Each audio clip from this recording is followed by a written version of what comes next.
Hey guys, so I wanted to hop on for just a second and give you just a little update on what I have planted in my mom's garden in the back here.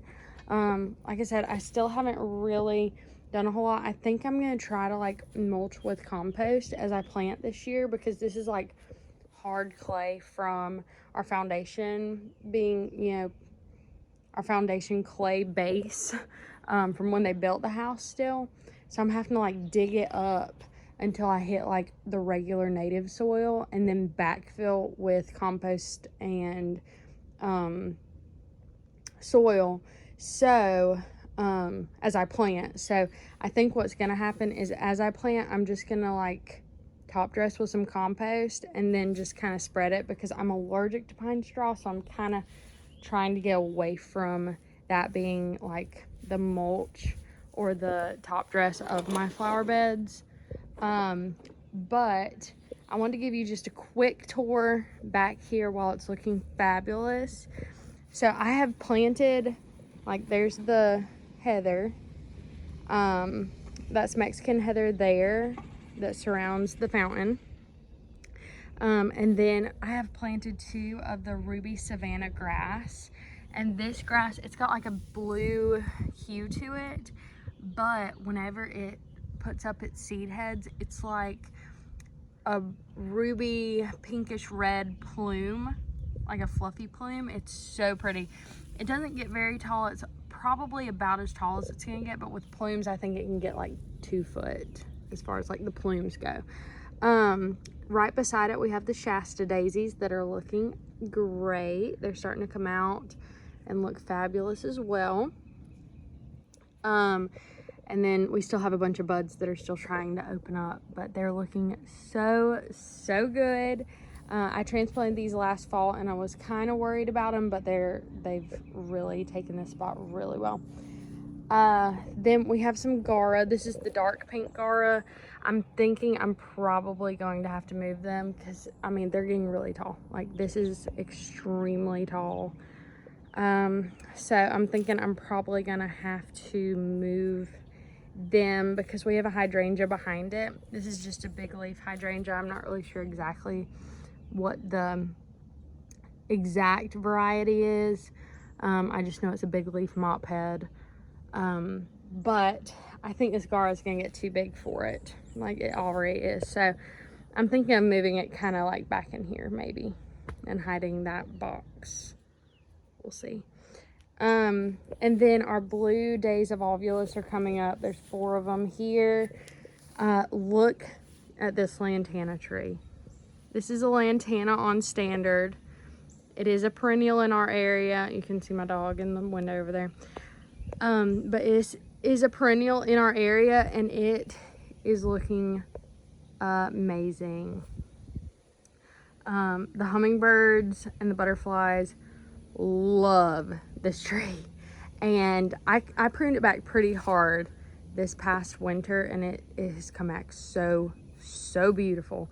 You would never know it. I think it's the biggest it's ever been. And then we have our Big Daddy hostas up under there on each side.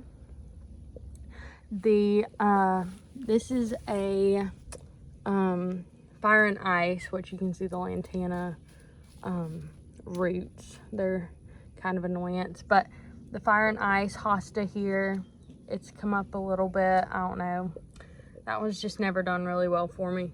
I have a little lemon coral sedum that I need to move. I could just kind of like move it to my front pot every year, because for some reason it comes up every year back here. And then our Diamond Lake hosta by Proven Winners. And then I have moved one of Mom's spider ferns, one of the babies. I moved it to right here to give a little variegation back here. And then we have her lace cap twist and shout hydrangea, and it's starting to bloom out. And look at this, you guys. Look at that color. So this one's like a violet, and then this one looks like it's gonna be like a pink. So it's so beautiful. And then this morning, this like looks out my bedroom window. This is like what I see. And this morning I found this. and it's like blue.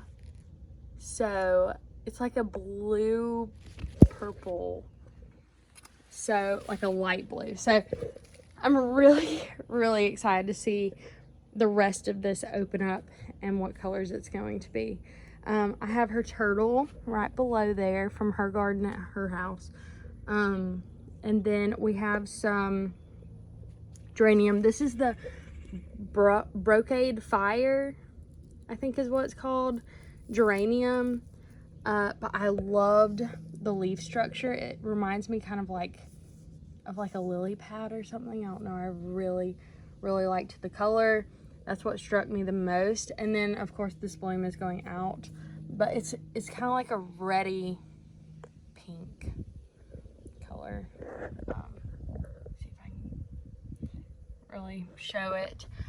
And then I have a steel blue Angelonia that is a perennial here. This is like 3rd or 4th year that has come back. So I moved it back here because it gets really big soil filling right here. But it's lavender and white. And then we have this dark purple verbena that I found and planted here as well. So it'll just kind of cover this whole space here. And then over here, we have a blanket flower. So this is Gaillardia, and she actually had this exact plant in her flower bed in her garden at her house. So I wanted to get one. Whenever I saw it at the garden center the other day, I was like, I have to get that. And then I moved this. This is the yellow knockout rose. Where it was sitting in the front with some Mexican petunia, I've actually planted the variegated lace cap hydrangea there. So I moved the Mexican petunias to my grandparents, and then I moved this here. And I'm thinking once I move that camellia back there, I'm kind of gonna like tuck it somewhere back here. And then I don't know, because I've also thought about keeping it here, and then I've put down like dirt and compost here where I could kind of plant lamb's ear to kind of feel like it's more tucked and not so like perched right there. I don't know, we'll see. But I love how this is like filling in. I'm excited to see it continue to grow because I want it to all just kind of be touching. And yeah, I just wanted to give you a little update because I thought it was looking so good back here. And I hope you guys are having a great day, and I'll see you in the next one. Bye.